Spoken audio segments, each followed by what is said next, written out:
మనకి కలెక్టర్ గారు చొరవ తీసుకొని ఇదే విధంగా సార్ లాస్ట్ 1 year లో మనం 102 మందిని అంటే ఒకసారి రాజంపేట బ్యాలెన్స్ పేమెంట్స్ చేయలేటివి చాలా ఉన్నాయి. దీన్ని కొంచెం ఫాస్టర్ చేయాలని కోరుతున్నాం. ఇంతకుముందు అమలాపురం శాంక్షన్ మేము ఇచ్చేటువంటి దానికి ఆ సీజన్ లో అవసరం ఉన్న దానికి ఇస్తాం. సీజన్ మారిపోయినాక శాంక్షన్ వస్తే ఉపయోగం ఏముంటుంది?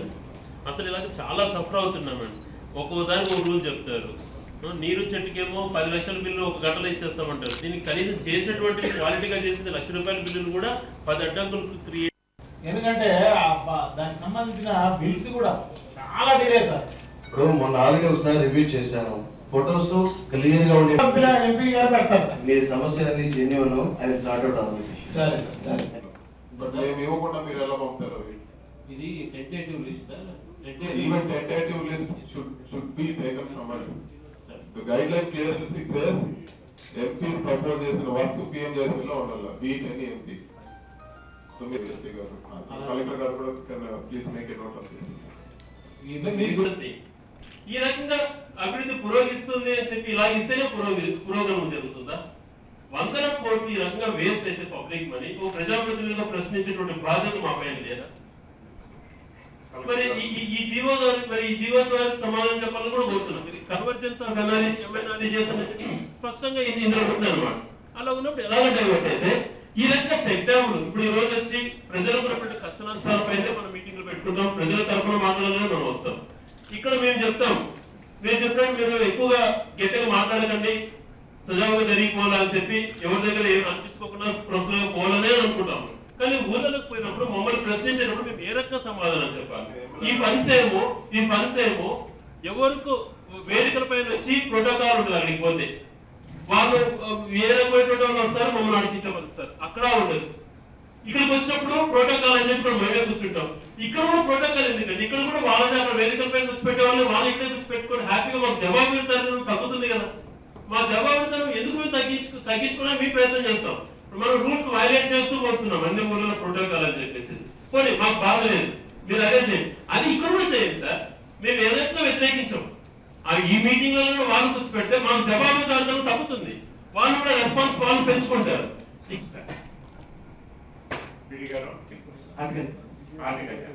మరి దానికి ఏ బెనిఫిట్ ఇస్తున్నారు? అదే డిపార్ట్మెంట్ అయినా కానీ మీ ద్వారా ఇస్తాం కదా.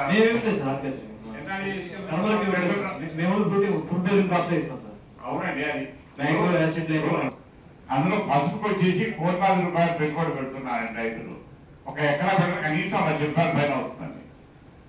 మరి దానికి ఎలాంటి ఇన్సెంటివ్ చూడడం ఎక్కడ కానీ. మరి హార్టికల్చర్ వాళ్ళు అడిగితే కదా మాకు సంబంధం లేదంటున్నారు. ఒకే రీచ్ లో ఒక 25 lakhs వరకు ఉంటుందండి. 0.02 15/0 వరకు 25 lakhs వరకు ఉందండి. ఏదైతే ఛానల్ కానివ్వండి ఏదో ఒకటి కానివ్వండి. దాన్ని స్ప్లిట్ చేసి 5 భాగాలుగా చేసేది ఎవరు? డిపార్ట్మెంట్ చేస్తాందా లేకపోతే పైకి అది కూడా జీవో వచ్చిందని 5 లక్షలకి చేయమని? అది చేసేది ఇరిగేషన్ అధికారులు. మరి అది చేయాల్సిన దేనికోసం చేయాల్సి ఇచ్చారు? ఎవరి బెనిఫిట్స్ కోసం చేయాల్సి ఇచ్చారు? What is the purpose for future? Irrigation గారు మాకు ఆన్సర్ ఫోన్ ఉండాలి కదా. మీరు అన్నట్టుగా ఓకే వాళ్ళ జన్మం కమిటీ మెంబర్స్ వాళ్ళు కూడా పిలవండి మీటింగ్, మేము కోఆపరేట్ చేస్తాం. అందరం కలిసి వాళ్ళ జవాబుదారీతనం తీసుకొని వాళ్ళు కూడా మేమేందుకు తీసుకోవాలి దీంట్లో? We have a responsibility when we come for a meeting. We have a responsibility to raise certain issues. Absolutely, you have the right. Why don't we come for meeting, sir? Who is denying your right? Sir, వాళ్ళు పిలవండి మేము sir. Nobody is denying your right, sir. Nobody is denying. A government అన్నా ఉంటుంది పోతుంది, లేకపోతే అధికారులు ఈ జిల్లాలో పనిచేస్తారు, ఇంకో జిల్లాలో పనిచేస్తారు. కొన్ని గైడ్ లైన్స్ ఉన్నాయి. ఒకరికొకరు గౌరవం అనేది ప్రధానం. ఇప్పుడు ఆ టాపిక్ ఇక్కడ మాట్లాడకూడదనే ఇది కాదు కాబట్టి ప్రతి ఒక్కరికి సంబంధించిన టాపిక్ కాదు. ఒక వార్డు మెంబర్ నుంచి ఒక మండల ప్రెసిడెంట్ కానీ జెడ్పీటీసీ కానీ ఈవెన్ ఒక ఎమ్మెల్యే ఎంపీ అందరి వరకు కూడా ఒక సెట్ ఆఫ్ ప్రోటోకాల్ ఉంటుంది. అది పాటించాల్సిన అవసరం కూడా ఉంది. గవర్నమెంట్ క్లియర్ గా ఒక జీవో వచ్చింది, జీవో నెంబర్ 348. ఇది వరకు కూడా చీఫ్ సెక్రటరీ గారు కూడా కలవడం జరిగింది. కడప జిల్లాలో జరిగిన ఇష్యూ గురించి పెద్దలు రఘురామ్ రెడ్డి గారు అందరి పార్టీ వాళ్ళు కూడా గౌరవిస్తున్నారు. ఒక ఎంఆర్ఓ స్థాయి అధికారి కానీ ఒక ఆర్టీఓ స్థాయి అధికారి కానీ నాకు తెలియదు ప్రోటోకాల్ తెలియకుండా పిలిచిన అనేది చాలా తప్పది. క్లియర్ గా రాసింది. ఒక ప్రజాప్రతినిధి ఎమ్మెల్యే కానీ ఎమ్మెల్సీ కానీ లేకపోతే ఒక ఎంపీ కానీ ఒక లెటర్ రాసిన 15 రోజుల్లో రిప్లై రావాల్సి ఉంటుంది. ఎంతమంది చేస్తున్నారో మీరు ఆలోచించుకోండి. ఖచ్చితంగా ఈ జీవోకి అయితే అందరూ కూడా రెస్పెక్ట్ చేయాల్సిన అవసరం ఉంది. ఈవెన్ ఒక ఫోన్ చేసినా ఒక SMS పంపినా కూడా జవాబు చెప్పాల్సిన అవసరం ఉంది. That is also part of protocol. Collector గారిని రిక్వెస్ట్ చేయడం ఏమంటే మీరు గవర్నమెంట్ గైడ్ లైన్స్ లో పనిచేయండి. This is also part of government guide lines. GO మీకు ఎవరికైనా తెలియదని అధికారం ఉంటే ఖచ్చితంగా జిరాక్స్ చేసి ఫ్రీక్వెంట్ గా చెప్పడం జరిగింది. ఈసారి అటువంటి సంఘటనలు జరగవు. పునరావృతం అయినట్లయితే మాత్రం అటువంటి ఆఫీసుల మీద నేనే చర్య తీసుకుంటాను. This is my promise to all of you. Thank you అండి. కింద లెవెల్ వరకు కూడా ఈవెన్ మండల స్థాయిలో కూడా ఇదే ప్రాబ్లమ్స్ ఉన్నాయి. ఏ పార్టీ అయినా ఉండండి, ప్రజాప్రతినిధి అన్నప్పుడు ఆయనకు ఉండే ప్రోటోకాల్ గౌరవించాల్సిన అవసరం కూడా ఉంది. అధికారులందరూ కూడా దయచేసి ఇది మీరు గుర్తుపెట్టుకోవాలని చెప్పి కూడా తెలియజేస్తున్నాను. రాష్ట్ర ప్రభుత్వము పరిశ్రమల స్థాపన విషయంలో రాయలసీమ విషయంలో కానీ కడప జిల్లా విషయంలో చాలా నిర్లక్ష్యంగా వ్యవహరిస్తున్నటువంటి తీరు చాలాసార్లు కూడా ప్రభుత్వ దృష్టికి తీసుకెళ్లారు. ఏ ఒక్క పరిశ్రమలు ఉపయోగపడేటువంటి ఏ ఒక్క పరిశ్రమ ఈ ప్రాంతానికి ఇవ్వకపోగా ఏ ఇంటర్నేషనల్ స్కూల్ వచ్చినా ఏ హాస్పిటల్స్ వచ్చినా ప్రతి ఒక్కటి మీరు అమరావతిలో పెట్టండి అనేటువంటి మాట మాట్లాడడం మాకు చాలా బాధ అనిపిస్తోంది. ఎయిమ్స్ హాస్పిటల్ అనంతపురం జిల్లాకు వస్తే దాన్ని మంగళగిరికి తరలించారు. విశాఖ ఉక్కు అన్నది ఈరోజు చట్టంలో పెట్టినటువంటి దాన్ని కూడా కడపలో స్టీల్ ఫ్యాక్టరీ గురించి ఒక క్లారిటీ ఇంతవరకు ఇవ్వకపోవడం చాలా దురదృష్టకరం. మంత్రులేమో అక్కడ ఫీజిబిలిటీ లేదు అన్నట్టు వీళ్ళే రిపోర్ట్ చేసి తయారు చేస్తారు. ముఖ్యమంత్రి గారేమో కర్నూలు ఇంకోటి పెడతాము అని చెప్పి అక్కడ పెట్టుకుని ఇక్కడ పెట్టకుండా ముందు ఇక్కడ ఇన్ఫ్రాస్ట్రక్చర్ డెవలప్ చేసిన దాన్ని కూడా నెగ్లెక్ట్ చేస్తున్నారు.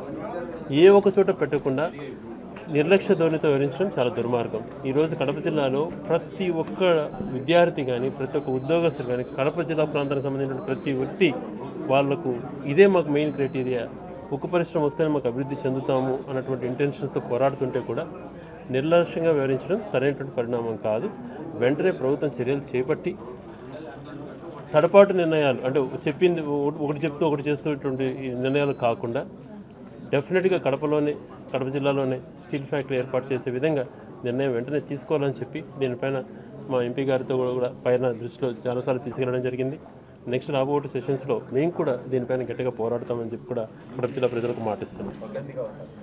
రాష్ట్ర విభజన చట్టంలో ఏవైతే పొందుపరిచిన విషయాలు ఉన్నాయో వాటిపైన ఈరోజు రాష్ట్ర ప్రభుత్వం పూర్తిగా విఫలమైంది. ఒక స్పెషల్ స్టేటస్ అయితే ఈరోజు తెలుగుదేశం నాయకులు కనీసం ఆ మాట కూడా ఎత్తే పరిస్థితిలో లేరు. ఈరోజు ఇంత గొడవ జరుగుతూ ఉంది పార్లమెంట్లో. ఏ ఒక్క నాయకుడు కూడా ఈరోజు వాళ్ళ తరఫున పోయి ప్రైమ్ మినిస్టర్ కలిసింది కానీ అదేవిధంగా హోమ్ మినిస్టర్ కలిసింది కానీ లేకపోతే గట్టిగా ఒత్తిడి చేసిన దాఖలాలు లేవు. వైఎస్ఆర్ కాంగ్రెస్ పార్టీ అనేక మార్లు పోరాటం చేసింది. జగన్మోహన్ రెడ్డి గారు ఏకంగా ఢిల్లీలోనే దీక్ష చేయడం జరిగింది. సెంట్రల్ గవర్నమెంట్ పైన తిరగబడి మాట్లాడడం జరిగింది. కానీ అధికార పక్షం మాత్రం ఏ మాత్రం మాట్లాడకుండా అది ఏ కారణం వల్ల కానీ ఈరోజు చంద్రబాబు నాయుడు గారు నరేంద్ర మోడీ గారిని అడిగే పరిస్థితిలో లేరు. మరీ ముఖ్యంగా చూస్తే విభజన చట్టంలో పేర్కొన్న విధంగా కడప జిల్లాలో స్టీల్ ఫ్యాక్టరీ గురించి ఈరోజు ప్రజలందరూ కూడా ఉద్యమించే పరిస్థితి ఉంది. ప్రజలందరూ కూడా చాలా నిరాశ నిస్పృహలో ఉన్నారు. ఏవైతే ఇక్కడ తాగేదానికి నీళ్ళు లేని ప్రాంతంలో కనీసం ఉద్యోగాలు వస్తాయి, కుటుంబాలు బాగుపడతాయని ఆశించిన పరిస్థితిలో ఈరోజు స్టీల్ ఫ్యాక్టరీ పైన రోజుకు ఒక మాట ఏదో ఒక మాట కలుబులు మాటలు చెప్తున్నారు. కానీ ఏది కూడా ఈరోజు కార్యరూపం దాల్చిన పరిస్థితి లేదు. 2 సంవత్సరాలు పైన కావస్తా ఉంది. ఇంకా మిగిలింది 2.5 సంవత్సరము. ఈ 2.5 సంవత్సరంలో కూడా చేస్తారా లేదా అనేది ప్రజల్లో ఈరోజు చాలా నిరాశకు గురవుతున్నారు. చంద్రబాబు నాయుడు గారు మేల్కోవాలా. సీట్లు రానంత మాత్రాన కడప జిల్లా రాయలసీమ ఆంధ్ర రాష్ట్రంలో భాగం కాదనుకోకూడదు. ఖచ్చితంగా చంద్రబాబు నాయుడు గారు రాయలసీమ ప్రాంతం పైన దృష్టి పెట్టాలా. మాటలకు పేపర్లో స్టేట్మెంట్లు కాకుండా చేతల్లో చూపించాలని చెప్పి కూడా ఈరోజు వైఎస్ఆర్ కాంగ్రెస్ పార్టీ డిమాండ్ చేస్తూ ఉంది. అదేవిధంగా ఈరోజు వెనుకబడిన జిల్లాలైన మన రాయలసీమ జిల్లాలకు ఈరోజు అదేవిధంగా ఉత్తరాంధ్ర జిల్లాలకు రావాల్సిన నిధులు కూడా ఈరోజు కేవలంగా ఇస్తాం. సెంట్రల్ గవర్నమెంట్ గట్టిగా అడగాల్సిన పరిస్థితి ఉంది. మేమందరం కూడా ఈరోజు పార్లమెంట్లో ఈ సెషన్స్లో గట్టిగా ఈరోజు స్పెషల్ స్టేటస్ పైన కానీ అదేవిధంగా విభజన చట్టంలో పెట్టిన స్టీల్ ఫ్యాక్టరీ కానీ రైల్వే జోన్ కానీ వీటన్నిటిపైన కూడా వైఎస్ఆర్ కాంగ్రెస్ పార్టీ గట్టిగా ఈ సెషన్లో కూడా మళ్ళీ పోరాటం చేస్తామని చెప్పి కూడా తెలియజేస్తాం. ఆయనేమో వీళ్ళేమో 6 నెలల్లో ట్రాన్స్పోర్ట్ బృందం వస్తుందని అసలు లాభదాయకమే కాదని వాళ్ళు ఇప్పుడు చూస్తే ప్రజల్ని కేవలం తప్పుదారి పట్టించే పరిస్థితుల్లోనే ఈరోజు తెలుగుదేశం పార్టీ వ్యవహరిస్తూ ఉంది. ఎందుకంటే సెంట్రల్ మినిస్టర్లు ఒక మాట చెప్తున్నారు కడప ఉక్కు ఫ్యాక్టరీ పైన, చంద్రబాబు నాయుడు గారేమో నేను చైనా నుంచి తెస్తాను లేదా టీం వస్తుందని చెప్పి ఏదో ఒక మాటలు చెప్తున్నారు. ఈ మధ్యలోనే చూసాము చైనాలో నుంచి స్టీల్ ఫ్యాక్టరీ వచ్చి పెడతాదన్నారు. వాస్తవ పరిస్థితులు చూస్తే అది దివాలా తీసిన కంపెనీ, ఆ కంపెనీ అసలు దాని ఉనికి కూడా లేని కంపెనీని ఈరోజు వచ్చి ఇక్కడ పెట్టుబడి పెడతాదని చెప్పినారు. ఇవన్నీ కూడా ప్రజల్ని తప్పుదో పట్టించేదే. 2.5 సంవత్సరం గడిచింది, ఇది చేస్తాం అది చేస్తామని చెప్పి మాటలు చెప్తానే ఉన్నారు. ఇవే మాటలు ప్రజలు నమ్మే పరిస్థితుల్లో లేరు. సరైన రీతిలో బుద్ధి చెప్తారని చెప్పి కూడా తెలియదు. ఈ జిల్లాలో మంత్రులు అనేక మాటలు మాట్లాడి జిల్లాలోని ప్రజలను భావోద్వేగాలకు గురి చేస్తున్నారు. ఏ మంత్రి వచ్చినా కూడా ఈ జిల్లాకు పరిశ్రమలు రావాలంటే రౌడీలు గూండాలు అని చెప్పుకొస్తున్నారు. అంటే ఈ జిల్లాలోని ప్రజలు రౌడీలు గూండాలు అయితే మరి ఇంతవరకు ఎంతమంది మంత్రులు వచ్చారు, ఎంతమంది మినిస్టర్లు వచ్చారు, మరి వాళ్ళందరినీ ఎవరు ఏమనందే రౌడీలు గుండాలు ఎక్కడ కనపరిచినారని కూడా నేను ఈ సందర్భంగా ఈ జిల్లా పౌరునిగా అడుగుతున్నాను. మీరు అభివృద్ధి చేసేటప్పుడు అడ్డుపడ్డారనడం, డెవలప్మెంట్ కానివ్వలేదనడం ఇది చెయ్యలేని నిస్సహాయక స్థితి అని కూడా నేను భావిస్తున్నాను. మరి నిరుద్యోగ వ్యవస్థ అనేక రకాలుగా పెరిగిపోతూ ఉంది. అనేక మంది విద్యార్థులు అనేక రంగాల్లో ముందున్నారు.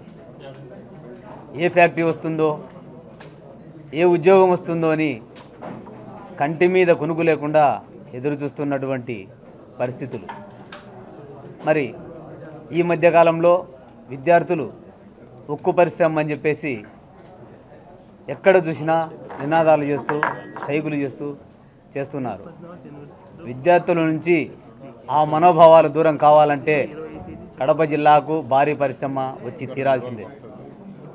వచ్చేంత వరకు కూడా విద్యార్థులు చల్లుకోరు. మరి గవర్నమెంట్ దీనిపైన స్పందించి తక్షణమే ఈ జిల్లాను అభివృద్ధి బాటలో పయనించాలని కోరుతున్నాను.